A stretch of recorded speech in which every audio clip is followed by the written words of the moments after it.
Subscribe कीजिए 10th class गणित channel को और बेल आइकन को दबाइए लेटेस्ट वीडियो देखने के लिए।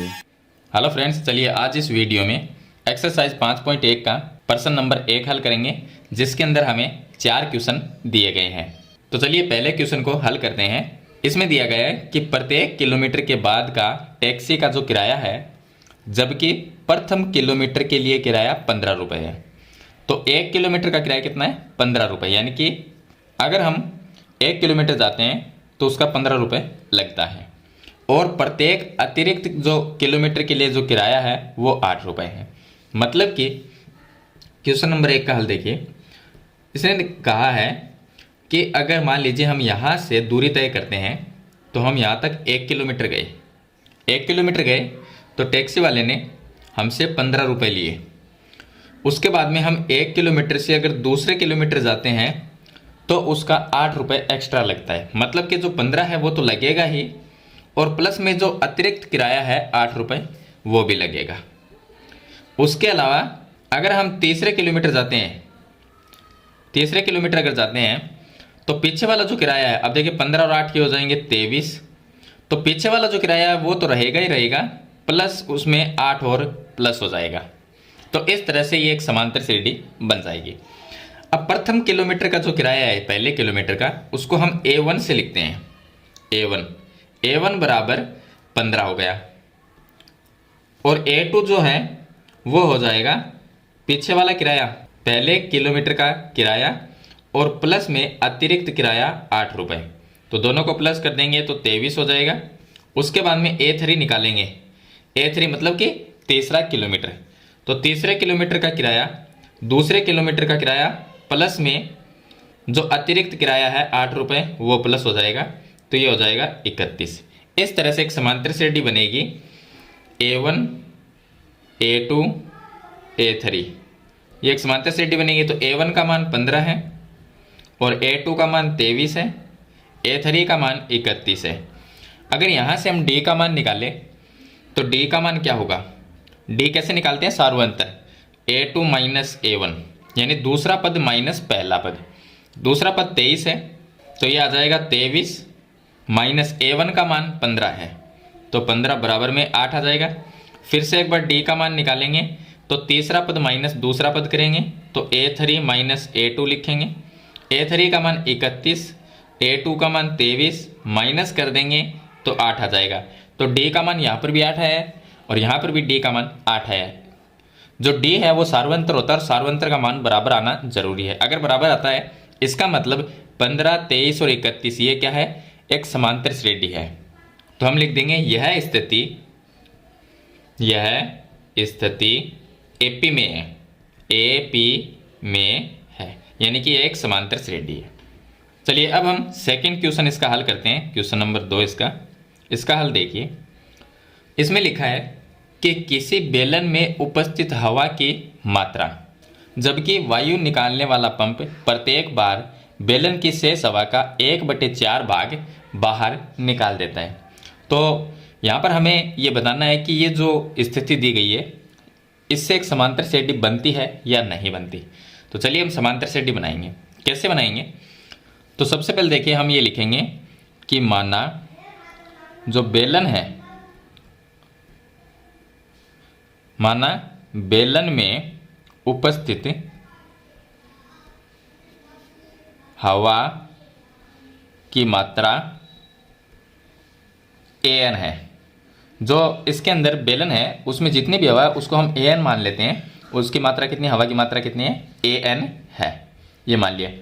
अब देखिए यहाँ पर जो प्रथम पद, अब AP बनानी है यानी कि समांतर श्रेणी बनानी है, तो उसका हमें प्रथम पद चाहिए, दूसरा पद चाहिए, तीसरा पद चाहिए। तो इस तरह से हमें कम से कम 3 पद तो होने चाहिए।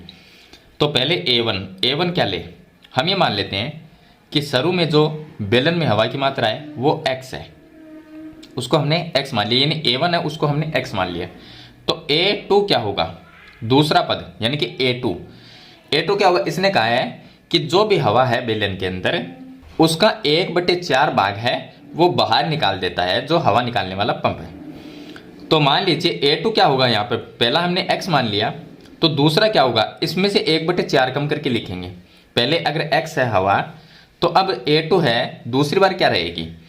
तो जो पहले हवा थी वो और उसका 1/4 भाग माइनस करना है, यानी कि 1/4 का मतलब हो गया कि इसका 1/4, x का 1/4 का मतलब होता है x/4। अगर इसको हम हल करते हैं तो 4 इससे गुणा होगा, तो यह आ जाएगा 4x माइनस में x और बट्टे में 4 आ जाएगा। अगर एलसीएम लेके हल करोगे तो यह आ जाएगा 3x/4 आ जाएगा। अब जो शेष हवा रही है वो ये रही है, पहले हवा ये थी, अब बेलन के अंदर हवा कितनी रह गई 3x/4, इतनी हवा रह गई, इतनी मात्रा है हवा की। तो हम A3 अगर निकालते हैं तो A3 कैसे हो, जो हवा है 3x/4 जो हवा है उसका 1/4 और माइनस करना है, तो इसका 1/4 करना है माइनस, तो 1/4 और गुणा में हम लिख देंगे 3x/4, ये लिख देंगे। इसको हल करेंगे तो ये आ जाएगा 3x/4 और माइनस में 3x को 1 से गुणा किया, ये आ गया 3x, 4 को 4 से गुणा करेंगे ये आ जाएगा 16। अगर इसका एलसीएम लेंगे तो 16 आएगा, 4 का भाग देंगे 4 आएगा, 4 को 3x से गुणा करेंगे 12x आ जाएगा, माइनस 16 का भाग 16 में एक बार गया, 3x को गुणा करेंगे 1 से तो 3x आ जाएगा, 12x माइनस 3x ये कितने होंगे 9x हो जाएंगे और बट्टे में इसके 16 आ जाएगा। तो A3 ये आ जाएगा। अब हमने A1 A2 A3 निकाल लिया। अब A1 A2 A3 तो हमने निकाल लिया, लेकिन हम ये नहीं कह सकते कि एक समांतर श्रेणी है। समांतर श्रेणी का पता कब चलता है, जब सार्व अंतर बराबर होता है, यानी कि D का मान। तो हम D का मान निकालते हैं, तो D बराबर देखिए प्रथम पद भी है, दूसरा पद भी है और तीसरा पद भी हमने निकाल लिया। तो ये प्रथम पद है, ये दूसरा पद है और ये तीसरा पद है। तो D कैसे निकालेंगे, दूसरा पद यानी कि A2 माइनस प्रथम पद A1, तो इसका हल करेंगे। A2 कितना है, A2 है 3x/4, यह आ गया 3x/4 और माइनस कर देंगे A1, A1 x है, इसके नीचे 1 लिख के इसका एलसीएम लेंगे, तो इसका एलसीएम लेंगे 4 आएगा, ये आ गया 3x माइनस यहाँ पर आ जाएगा 4x, तो माइनस में x/4 आ जाएगा। फिर से एक बार D का मान निकालेंगे, तो A2 माइनस A1 किया था, अब हम A3 माइनस A2 करेंगे, तो A3 माइनस में A2 यानी कि तीसरा पद माइनस दूसरा पद। तीसरा पद कितना है 9x/16 है, यह आ गया 9x/16 माइनस A2 दूसरा पद है 3x/4। अगर इसका एलसीएम लेंगे तो एलसीएम आएगा इसका 16, यहाँ पर आ जाएगा 9x माइनस 4 का भाग देंगे तो 4 आएगा और 4 को 3x से गुणा करेंगे तो यह आ जाएगा 12x, तो माइनस में आ जाएगा 3x/16। तो यहाँ पर जो D का जो मान है, पहले D का मान -x/4 आया, दूसरा जो D का मान है सार्व अंतर वो माइनस में 3x/16 आया, यानी कि जो D है उसका मान बराबर नहीं है। अगर D का मान बराबर नहीं है तो A1 A2 A3 ये समांतर श्रेणी के पद नहीं है। तो यह हम यहाँ पर लिखेंगे कि यह स्थिति AP में नहीं है। तो इस तरह से इसका लास्ट आंसर आपको लिख देना है। चलिए इसके बाद में हम प्रश्न नंबर इसका जो 3 है उसको हल करते हैं। प्रश्न नंबर 3 का हल देखिए, इसमें दिया गया है कि प्रत्येक मीटर की जुताई के बाद एक कुआं खोदने में आई लागत, एक कुआं खोद रहे हैं उसकी जो लागत है वो बताई गई है कि 1 मीटर अगर खोदते हैं, यानी कि प्रथम मीटर खुदाई की जो लागत है वो 150 रुपये, यानी कुएं को 1 मीटर अगर खोदा जाता है, मान लीजिए कुआं यहाँ से स्टार्ट करते हैं, ये 1 मीटर है, 1 मीटर अगर खोद दिया तो उसकी जो लागत है वो कितनी है 150 रुपये लगेंगे, 1 मीटर के 150 रुपये, और बाद में प्रत्येक मीटर खुदाई की लागत 50 रुपये बढ़ती जाती है। अगर हम दूसरा मीटर खोदेंगे, ये दूसरा मीटर है, अगर इतना कुआं और खोदा तो 150 तो ये तो लगेंगे ही, उसके साथ में 50 रुपये और बढ़ते जाएंगे, तो कुल कितने हो गए 200 हो जाएंगे। अगर तीसरे मीटर में हम कुआं खोदेंगे, तीसरा मीटर खोदेंगे तो उसमें क्या होगा, पीछे वाला जो 200 है वो तो रहेगा ही रहेगा, प्लस में 50 और बढ़ जाएगा, तो ये हो जाएंगे 250। तो ये होगा A1, ये होगा A2 और ये होगा A3, तो ये समांतर श्रेणी के पद बन जाएंगे। तो A1 का मान लिखेंगे, A1 बराबर हम लिखेंगे कि A1 बराबर 150 रुपये है, यानी कि 1 मीटर की खुदाई जो है वो 150 रुपये। दूसरे मीटर की जो खुदाई है यानी कि A2 वो कितनी होगी 150 प्लस में 50 और हो जाएगा, तो ये हो जाएगा 200। और तीसरे मीटर की जो खुदाई है वो 200 तो रहेगा ही रहेगा जो दूसरे मीटर का है, प्लस उसमें 50 और प्लस हो जाएगा, तो ये हो जाएगा 250। तो इस तरह से समांतर श्रेणी के A1, A2, A3 तीन पद निकाल लिए। अब हम D का मान चेक करते हैं यहाँ पर। तो जो D है उसका मान निकालेंगे, तो D बराबर क्या होगा, A2 माइनस A1 लिखेंगे। A2 माइनस A1, A2 कितना है 200 और माइनस A1 का मान है 150, तो उत्तर आएगा इसका 50। फिर से हम D का मान निकालेंगे, तो इस बार हम A3 माइनस A2 लिखेंगे। A3 का मान 250 और माइनस A2 का मान 200, तो इसका जो उत्तर आएगा वो भी 50 आएगा। तो D का मान यहाँ पर भी 50 है और यहाँ पर भी 50 है, तो D का मान बराबर है। अगर D का मान बराबर आता है इसका मतलब A1, A2, A3 एक समांतर श्रेणी के पद हैं। तो हम नीचे लिख देंगे, लास्ट आंसर होगा कि दी गई स्थिति जो है वो AP के रूप की है या AP में है। अब देखिए इसका प्रश्न नंबर 4 का हल। इसमें दिया गया है कि खाते में प्रत्येक वर्ष का जो मिश्रधन है, मिश्रधन क्या होता है, मिश्रधन होता है जितने हम पैसे जमा कराते हैं वो और एक साल में जो उनका ब्याज बनता है, दोनों को अगर प्लस कर दिया जाए तो वो मिश्रधन हो जाता है। जैसे कि मान लीजिए हमने 100 रुपये जमा कराए खाते में और एक साल में 10 रुपये उसका ब्याज बन जाता है, तो दोनों को मिला दिया जाए तो 110 रुपये होगा। 110 क्या है, मिश्रधन होता है। जबकि 10,000 रुपये की राशि है वो खाते में जमा की जाती है, 8% ये दर होती है, वार्षिक दर से चक्रवर्ती ब्याज पर जमा की जाती है। तो यहाँ पर हम क्या करेंगे, हर साल का मिश्रधन है वो ज्ञात करेंगे। तो पहले साल है वो हमने 10,000 रुपये की राशि जमा कराई है, तो A1 का मान 10,000 हो गया। अब A2 निकालेंगे, A2 निकालेंगे यानी कि दूसरे साल का मिश्रधन। अब दूसरे साल क्या होगा कि जो हमारा 10,000 रुपये वो तो रहेंगे, प्लस उसका जो ब्याज बनेगा वो भी हमें निकालना होगा। तो 10,000 रुपये जो हमने जमा कराए प्लस उसका एक साल का ब्याज, तो ब्याज निकालेंगे। ब्याज निकालने का सूत्र है मूलधन, यानी कि मूलधन क्या होता है, जो हमारी राशि, जो जितने पैसे हमने जमा कराए हैं, तो 10,000 और गुणा में दर इसमें दी गई है 8%, वो आ जाएगा, और गुणा में एक साल का निकालना है और बटे में 100, तो एक साल का मतलब हो गया समय। इसका मैं सूत्र बता देता हूँ आपको ब्याज निकालने का। ब्याज का सूत्र होता है ब्याज बराबर मूलधन गुणा दर गुणा समय और बटे में होता है 100, ये सूत्र होता है।